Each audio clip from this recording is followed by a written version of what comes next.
Good evening and thank you for joining us. I am Rachel Tiede. Let's talk about how much snow we got today. When I was here back in July, bringing this story to you for the very first time, only the very top of this rock was above the water line.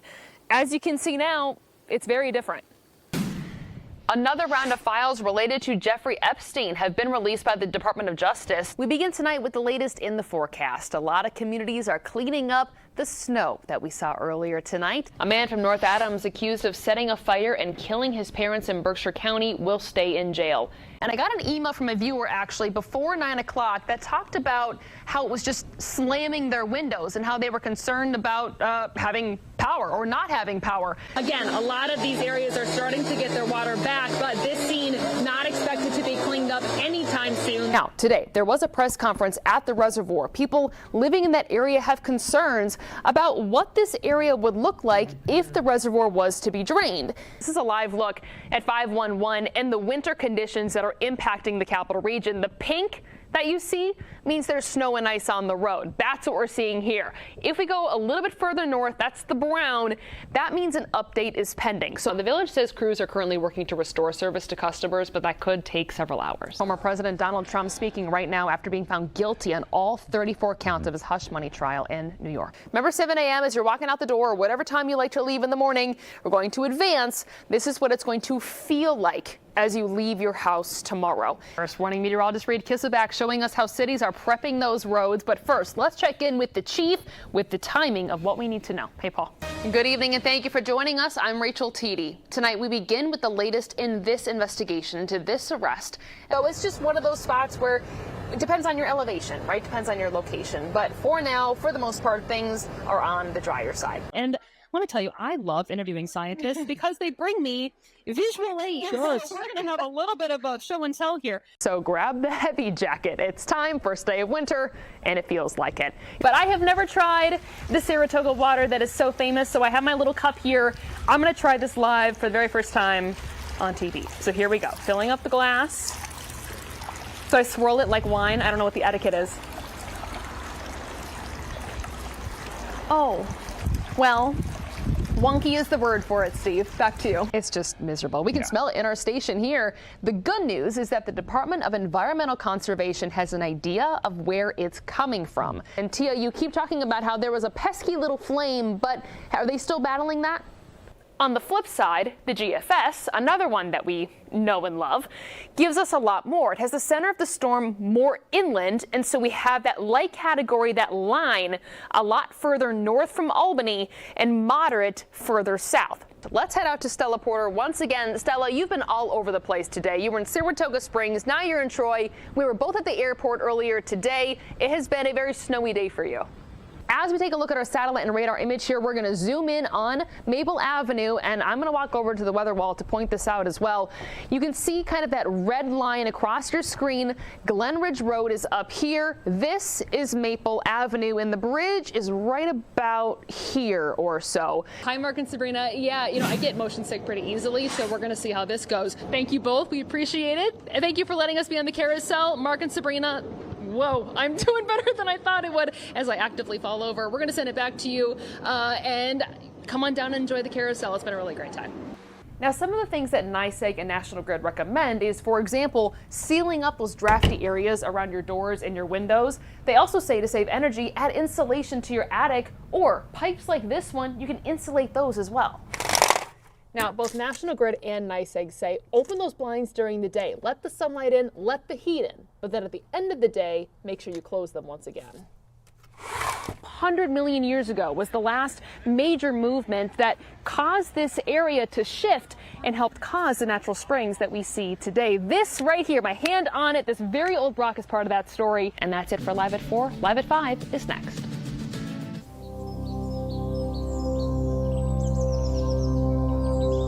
The public boat launch of the Dunham Reservoir is free, and on some days, a quiet sanctuary. On other days,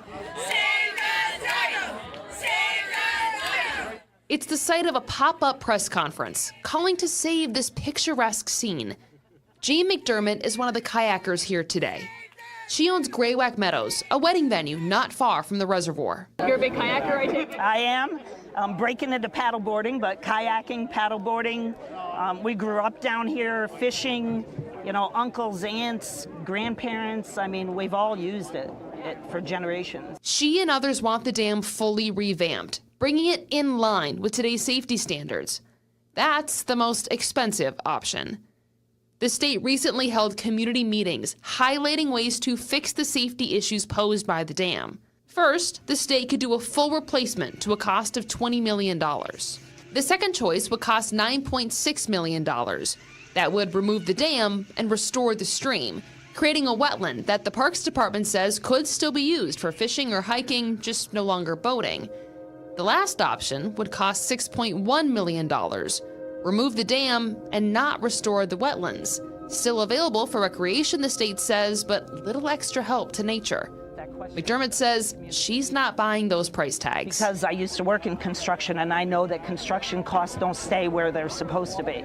So their cheap out version cost is not going to stay that. And if they spend as much to empty this as they could have to repair it, then it's a sickening thought. As of right now, the Parks Department is not removing the dam. It's replacing 4 valves, waterproofing the main valve chamber, repairing the inlet structure, and stabilizing the spillway outlet channel. People are calling for independent studies. There's not a whole lot of faith in the feasibility study, so I know that there's a few politicians looking into calling county engineers in to take a look at it. John Bulmer knows this park inside and out. He's a photographer and started a petition to save the reservoir.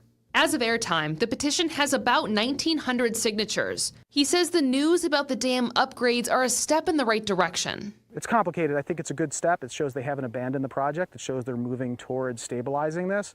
But there's no guarantees. So that the announcement they made this week doesn't provide any guarantees that any long-term solutions will be made or they're being funded. So what's stopping the state from revamping the dam entirely? According to a feasibility study published last September and revised this past June, the concerns are the cost of owning and operating the dam, as well as the liability. And Bulmer says, among others, there is frustration that there's no timeline for when that final decision will come. I wanted to hear from the Parks Department myself, so I met up with Elaine Balchinian, the regional director for the New York State Office of Parks, Recreation, and Historic Preservation. When I was a young girl and came to RPI, that's what brought me to this area, and I found that place. So I have a love for it. Balchinian emphasizes her marching orders are to work on replacing the valves, a process that she says could take years between the design, bidding, and installation phases. She says the Parks Department is still looking at the options, and the money is a sticking point. This is a legacy structure that is going to require a lot of money, and it's one of many lakes that we have here at Grafton Lakes State Park.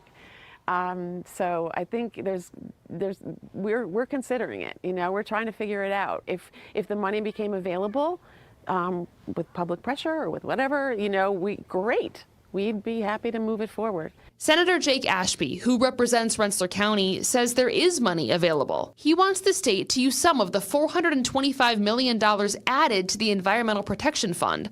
That money was announced in May. In my opinion, and what we have in the Dunham Reservoir is not only a recreational area, but a thriving ecosystem. And when we examine what the Environmental Protection Fund is for, this is it. Balchinian wasn't able to give me a timeline for when a final decision would be made. Ashby said that's something he's going to continue to push for. In terms of the timeline for a decision on what direction to take, you know, I wasn't given a clear answer on that either. And that's, to me, that's unsatisfactory. You know, not just, you know, for me, but for my constituents and for everybody that uses, you know, the reservoir. Balchinian warns this is a problem that New York must become familiar with. Everybody's going to face this, Rachel. There are so many dams in this condition in our state.